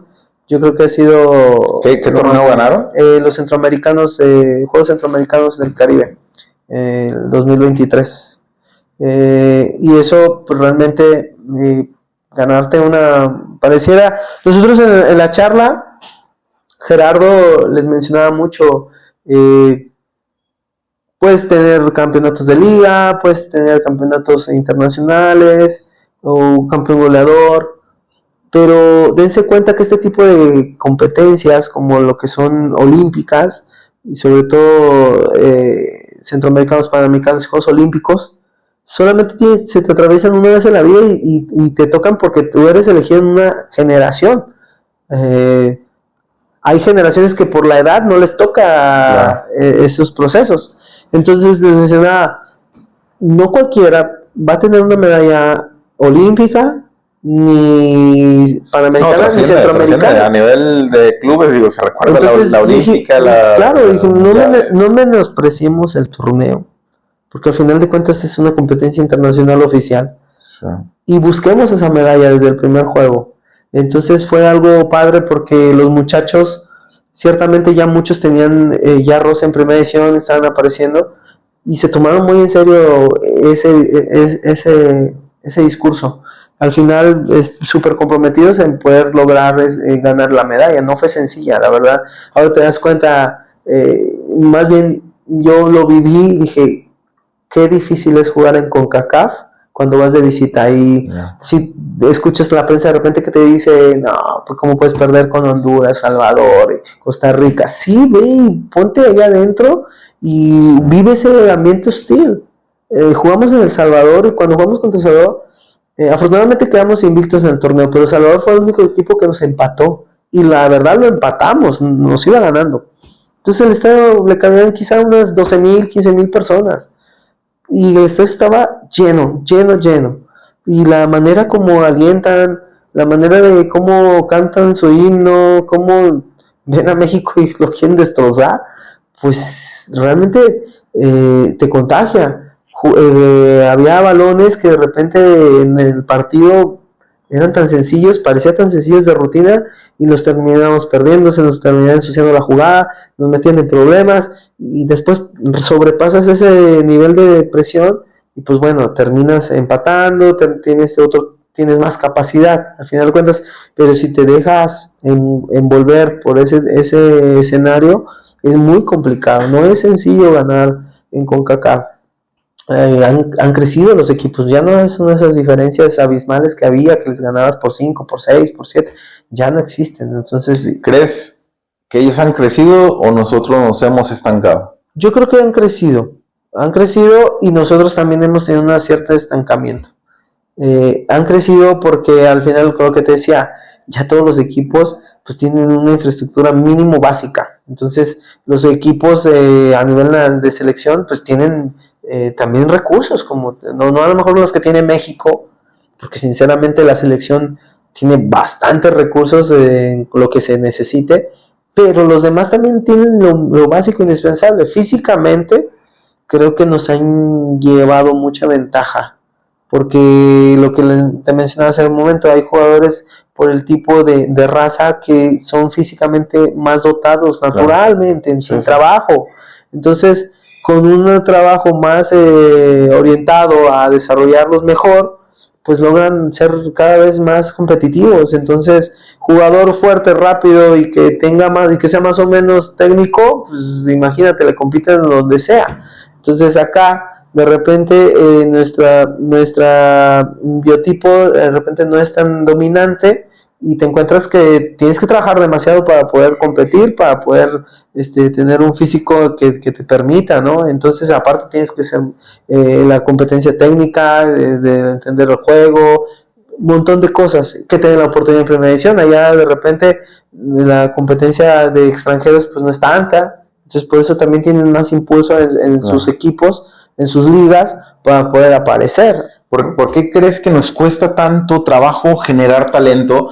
Hablando talento de nivel top mundial, es decir, lo contamos con las manos. Sí. Hugo Sánchez, Rafa Márquez, Chicharito, no sé si en ese orden, yo los pongo así, no sé. Pero de ahí en fuera, o sea, estás hablando desde Hugo Sánchez, desde el 80 y tantos, o sea, 30 años, 3 jugadores. ¿Por qué crees? O sea, ¿por qué no podemos sacar un 9 goleador? O sea, ha habido 2. Claro. Pero entre los cientos de millones de personas que somos y no sacarlos, ¿tú por qué crees? Yo creo que también la mentalidad, fíjate que mucho parte en eso. Tú vas, ahora que también nos dimos la vuelta por Sudamérica, vemos que, por ejemplo, Paraguay, Uruguay, países chiquitos, países, o sea, niveles de población, socioeconómicamente más fuerte México. Totalmente. O sea, nosotros estando allá decíamos, ay, México lindo, ¿dónde estás? Y entonces, porque nosotros decimos, aquí nos sentimos como que no, es que estamos, no estamos a nivel de otros países, pero ve para abajo y realmente ves también muchas carencias que dices, no, México, ¿por qué tenemos más recursos? ¿Y por qué no lo logramos? Pues precisamente yo le otorgo esta parte, que como allá en algunos países hay menos recursos, la única manera de sobresalir es logrando destacar deportivamente. Entonces la mentalidad es, yo tengo que ser sí o sí. Si no soy jugador de fútbol, no. ¿Cómo le hago para ayudar a mi familia? ¿Cómo le hago para tener un buen futuro? ¿Cómo le hago para salir de aquí? Entonces, jugador que tiene cualidades allá muere por una oportunidad para salir al extranjero. porque sabe que es su única oportunidad de poder destacar.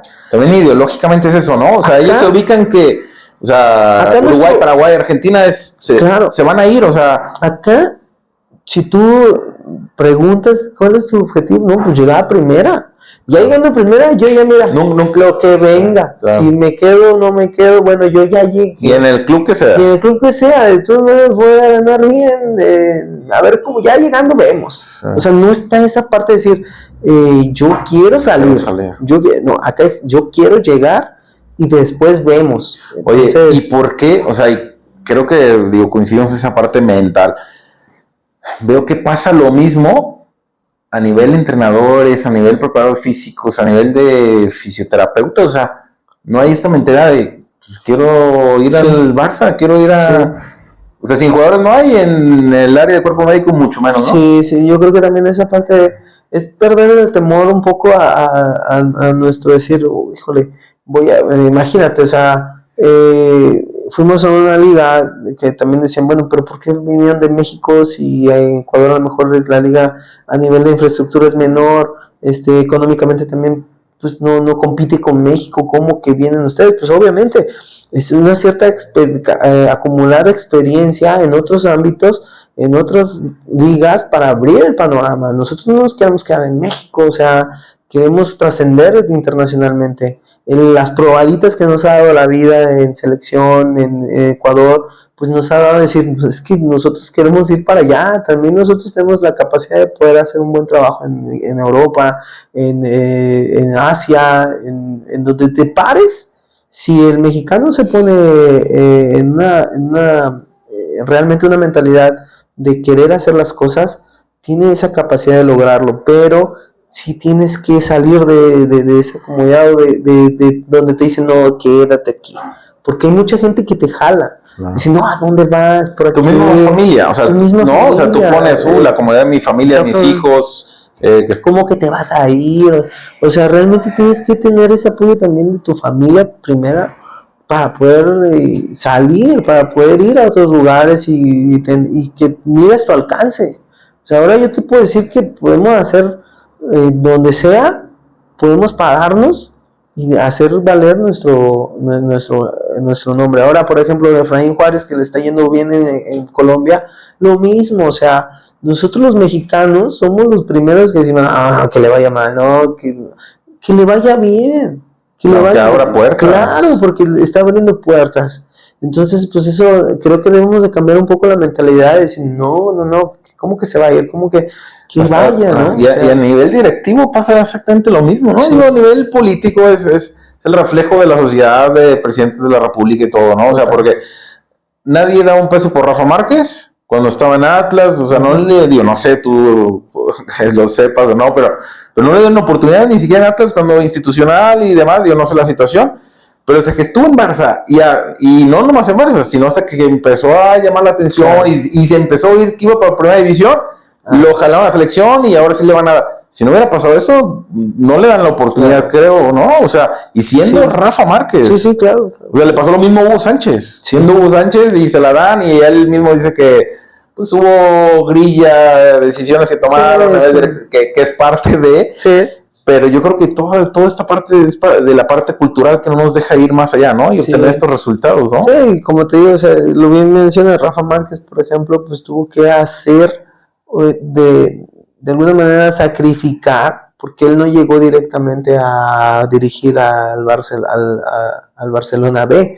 Él tuvo que estar con los juveniles, con los cadetes, estudiando para tener sus licencias de UEFA, el poder aparecer en un equipo de reservas del Barça y lograr hacer buenos torneos para que digan, entonces sí, ¿no?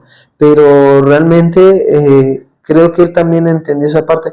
Él, a la hora de retirarse, tomó este cargo directivo, pero sinceramente él siempre dijo, yo quiero estar en la cancha. Entonces, creo que decidió muy bien y muy a tiempo decir, no, lo mío es la cancha. Y creo que transmite mucho más dentro de la cancha a Rafa, y bueno, se le aplaude porque siendo él, pues él a lo mejor cómodamente ni tenía necesidad de irse a iniciar su carrera allá, esperar una oportunidad por acá, que se lo hubieran dado quizá, pero el valor de poder hacer algo fuera de tu país, creo que es lo que más te van a reconocer, ¿no? Y creo que no está mal, porque también eso impulsa a más mexicanos a salir, pero también creo que debemos de tener más apoyo para poder ser valorados, o sea, aquí y fuera, o sea, afuera desearles que les vaya bien, y dentro tener la confianza que el mexicano es capaz, no hay necesidad de tener tanto extranjero por acá, o sea, realmente, pero también te voy a decir algo muy cierto, nosotros los mexicanos también nos hemos tenido mucha culpa, porque cuando nos han dado esas oportunidades, también a lo mejor no hemos estado preparados para poderlas retener, sí. Y decir, este es la no, o sea, simplemente, dicen de ese tema de extranjeros, ¿no?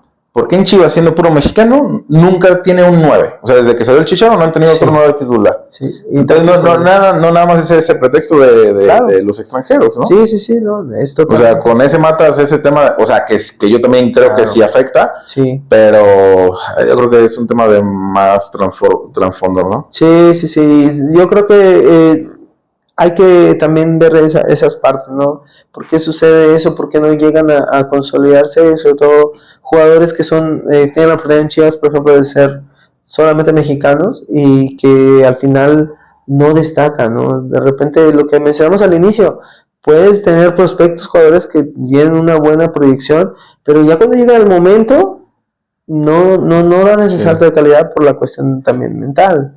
Es decir, es mucha responsabilidad, porque un jugador que empieza a andar bien, muchas veces ha pasado, por ejemplo en Colombia, pero en Ecuador tenemos un jugador colombiano que ahora está peleando el campeonato de goleo, y habían dado más o menos, no habían dado también, pero este torneo que jugó con nosotros explotó, o sea, hizo creo que 14 goles en 16 fechas. Pues imagínate, casi promedio uno por partido. Pero le decíamos, a ver, ya la gente dice, bien, ya es asegurador, metes goles, está bien, está todo bien, todos te quieren. Pero ya al siguiente partido, tienes que meter gol. Ya no es bien, no, ahora te exige, tienes que meter gol. ¿Por qué? Pues porque tú ya nos demostraste que tú eres el que tienes que meter los goles. Entonces esa responsabilidad también cae en el peso de ciertos jugadores que dicen, no, ya no me da a tener esa presión. Entonces los jugadores que logran sobrepasar esa presión, lo que mencionas al inicio, pues es los que también llegan a destacar, ¿no? Entonces creo que también la parte mental tenemos que trabajarla, porque te aseguro que actualmente hay muchos jugadores que son prospectos, pero quién sabe si se van a poder consolidar por la cabeza, porque al final llegan y cuando ven que no hay oportunidad, ¿cuántos jugadores les ha pasado? Que lo suben y ni juegan allá, ni juegan acá, y están ahí en una etapa bien difícil, que no terminan de consolidarse, y si ellos deciden renunciar, se acabó la carrera, van a terminar en prestados en equipos de expansión, en segundas divisiones, y se desvió su carrera. Pero porque no, en esa etapa, la capacidad de la mente no es madura, no logran soportar esos momentos de presión en los cuales tienen que adaptarse. Claro. ¿No? Choco, entre todas tus experiencias, ¿con qué sueñas hoy? O sea, ¿cómo te ves en 3 años, 5 años? Mira, yo actualmente me siento tranquilo, en el sentido del recorrido que hasta el día de hoy me ha tocado vivir, pero sí aspiro a que siempre mi meta había sido la selección. De alguna manera se logró brevemente, pero siempre he tenido en mente el poder estar en la selección mayor. Esa es, digamos, mi meta, ¿no? Estar en la selección mayor, consolidar mi carrera, tener esa capacidad de ser reconocido como un preparador físico mexicano exitoso. Pero dentro de todo eso, creo que mi meta más cercana es poder tener la oportunidad de, en nuestro país, consolidar que los mexicanos tienen la capacidad de ser exitosos en un proyecto de primera división. Eso creo que es lo más importante. Es un momento muy puntual en el cual yo lo que más deseo es que se genere esa posible oportunidad y que podamos aprovecharla para poder consolidar la capacidad del mexicano ante nuestro propio país, ¿no? En nuestro propio fútbol, que a nivel directivo confíen cada vez más en los mexicanos, que sepan que cada vez hay más personas que se preparan y que están esperando una oportunidad y poder cambiar un poco esto de la confianza que se le tiene al mexicano. Creo que mi meta es esa, ¿no? Poder hacer un legado, al poder abrir camino para el propio mexicano, que tenemos una gran capacidad, y poder salir al extranjero. Digo, ya cuando sales una vez, quieres salir otra vez. ¿Te ¿no? gustó? ¿Te gustó la experiencia? Sí, la verdad, sí. O sea, ¿te gustaría Europa, que son las grandes ligas? Totalmente. O sea, todos queremos, hay que apuntar siempre para lo más alto, y Europa creo que es una de las metas. Jamás pensé en algún momento que yo iba a ir a trabajar a Sudamérica, pero no digo que no. Ahora con más razón volvería, porque ya conoces cada vez más, ya tuviste esa experiencia, entonces tienes más conocimiento de cómo puedes hacer tu trabajo por allá. Entonces es empaparte un poco de eso, pero sí, realmente es como mi misión, ¿no? Lo que yo quiero es que quede un legado, el poder ayudar a más preparados físicos, a más personas que estén dentro del fútbol, a que sus carreras pues sean también exitosas, ¿no? Que trasciendan. Sí. Oye, Choco, y ya para ir terminando con este podcast, que digo, nos alargamos, pues está sabrosa la plática. Has tenido experiencias en este lado, ya hablando de clínicas de rehabilitación física. Estuviste con el doctor Rafa Ortega trabajando ahí en el que hoy es Hospital Mediartros, y después pues en un tema de emprendimiento en Mazatlán, ¿no? Con Vidrio, si no me equivoco. Con Néstor Vidrio. Cuéntame así rápidamente, ¿qué experiencia tienes al estar en estos dos proyectos? Creo que me llamó mucho la atención de la parte del área de salud, sobre todo la clínica, porque pues al final de cuentas como preparador físico estás ligado mucho a los temas de recuperación, de lesiones, los procesos de recuperación, y teniendo la experiencia a nivel de alto rendimiento te hace tener un sentido de cuando tú atiendes a pacientes que no son deportistas, que son personas que son sedentarias quizá, o que son deportistas a nivel amateur, o que simplemente hacen actividad física y tienen una lesión, te da otra visión de decir, tu sentimiento, tu umbral, quizá, no lo tienes en un límite, pero le puedes transmitir a ese paciente que puede llegar a más, que no puede, que quizá su recuperación puede ser más rápida si le mete actitud, si le mete disciplina, si le mete también una cuestión de superación. Entonces, transmitirles un poco el que también la recuperación es una parte, digamos, de competir contigo mismo. Me llamó mucho la atención el poderle ayudar a muchas personas, que también me ha tocado muchos casos que no son deportistas, que son personas que ni siquiera hacen deporte, pero les cambia la vida cuando tú les ayudas a recuperar su salud. Entonces eso me llevó a que también me ligara a la parte de clínica. Me gusta bastante, me gusta mucho, y actualmente en Mazatlán, pues bien lo sabes, ahí tenemos un proyecto con Néstor Vidrio de una clínica de rehabilitación que la fusionamos para que también fuera un concepto distinto en Mazatlán, que tuviera servicios multidisciplinarios de rehabilitación, readaptación, de preparación física, de nutrición, o sea, un centro realmente más funcional. Y creo que la gente poco a poco es otra sociedad, no es como Guadalajara, que es más común que te encuentres estos centros, pero en Mazatlán creo que va avanzando mucho también esta parte, que la gente se vaya enrolando en esto, ¿no? Pero realmente me gusta bastante ayudarle a las personas en su vida. Y dentro de esta experiencia que has tenido en estas dos clínicas trabajando, ¿qué crees que nosotros en esta área de rehabilitación física deberíamos de tener? O sea, desde tu conocimiento de preparación física, Sí. ¿Qué les hace falta a las clínicas para ayudar de mejor manera a las personas? Yo creo que a veces queda una cierta, te puedo decir, un cierto puente cortado cuando muchos pacientes terminan su rehabilitación y terminan lo que de repente la aseguradora les indicó que era lo ideal, o que hasta aquí llegó tu seguro que te cubre tu rehabilitación y tienes que estar bien hasta aquí. Entonces a veces el paciente se va en un proceso muy limitado, dado de alta, donde él tiene que pues sobrellevar también cierta recuperación post la rehabilitación, y que a veces no queda al 100%. El tema de la preparación física, acercarlo con la fisioterapia, creo que es muy importante para no solamente como tema de negocio alargar su estancia al paciente, sino asegurar que el paciente tenga la capacidad de salir todavía mejor de como llegó. Entonces no solamente decir, ya estás recuperado, ya estás como antes. O sea, vete mejor que como estabas antes de que te lesionaras.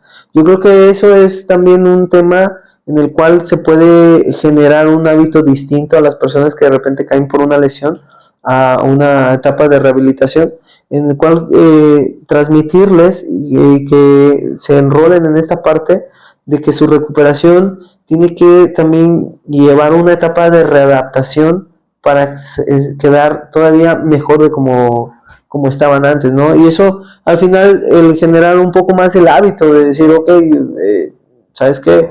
Me quiero sentir bien, o sea, quizá caí por una lesión articular y tengo sobrepeso, pero yo sé que si me cuido, si mi complexión corporal está mejor, pues voy a estar todavía mejor, ¿no? Entonces, esa parte de también generarles hábitos de entrenamiento a través de la preparación física, la exigencia, el saber que pueden andar un poco más, el hacer hábitos de entrenamiento, pues yo creo que puede ser algo que también se puede avanzar en este tipo de negocios. ¿Y crees que, hablando, por ejemplo, de la estructura que ustedes manejan a nivel profesional, herramientas tecnológicas, planificaciones de macrociclos, microciclos, herramientas como de evaluación de plataformas, sí, o sea, todo eso, crees que son necesarias, o sea, más que necesarias, que vengan a revolucionar esta parte de la fisioterapia? Son útiles porque al final de cuentas te ayudan a tener un diagnóstico todavía más preciso.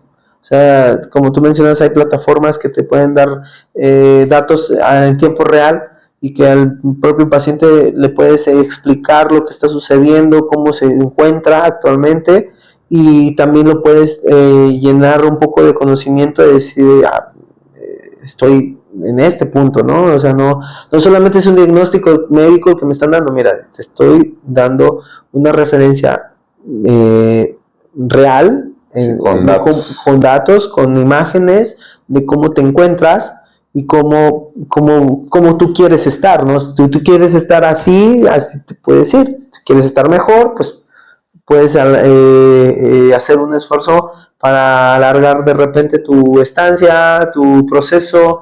Toda esta parte creo que sí es, de alguna manera son herramientas muy útiles para hacer conciencia a los pacientes que pueden estar cada vez mejor. Son inversiones que se hacen por medio de obviamente, de aparatos que de repente se utilizan en alto rendimiento, pero si lo sabemos explotar, utilizar y bajar al nivel en el cual se encuentran personas que no son deportistas de alto rendimiento, pues creo que sí son muy útiles, ¿no? Al final la tecnología siempre va en función de cómo va avanzando.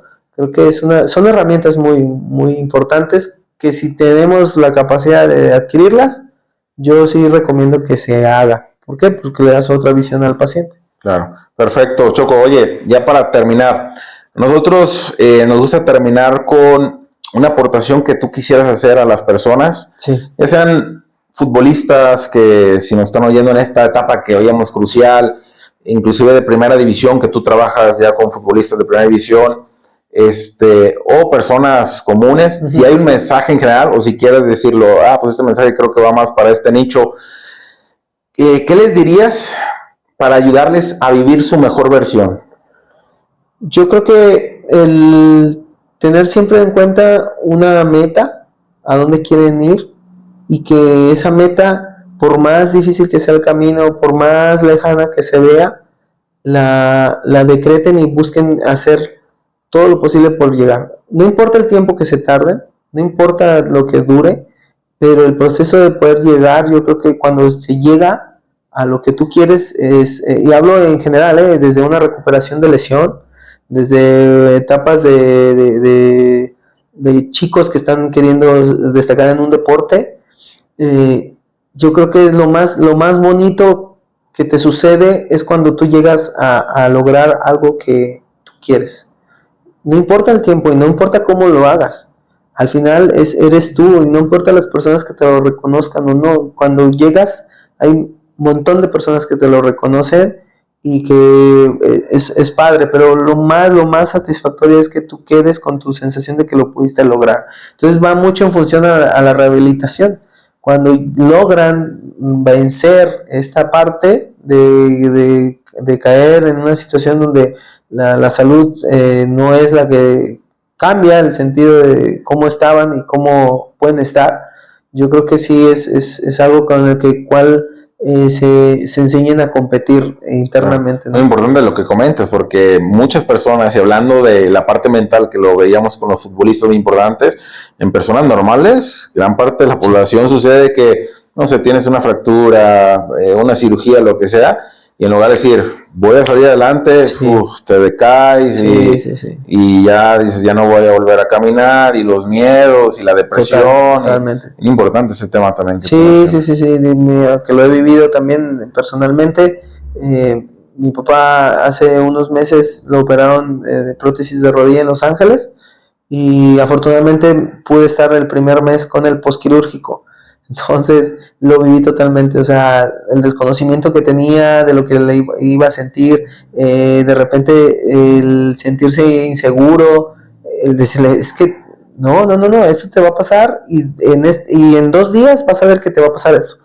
Entonces cuando él veía que sucedía esto, entonces se llenaba de confianza, es que te tienes que parar, es que te tienes que apoyar, aunque es que tienes que darle, es que tienes que doblar, es que tienes que estirar, es que me duele, no, es que ese no es dolor, ese es molestia, tienes que identificar dolor, molestia, esta es una molestia, es una sensación, te va a pasar, vas a estar mejor, y cada vez veía su progreso, y bueno, ese mes la verdad me ayudó mucho también personalmente, porque no era un paciente como tal, era mi papá, entonces también la manera de exigirle a él, también digo, al final de cuentas yo decidí estar ese tiempo, porque sabía que era lo más importante, estar, aunque tenía de repente el apoyo de la fisioterapia y todo esto allá, pero no había alguien que estuviera cerca de él las 24 horas de cómo vas, cómo estás, cómo te sientes, es que te está pasando esto, es que acomódate, o sea, son muchas cosas, ¿no?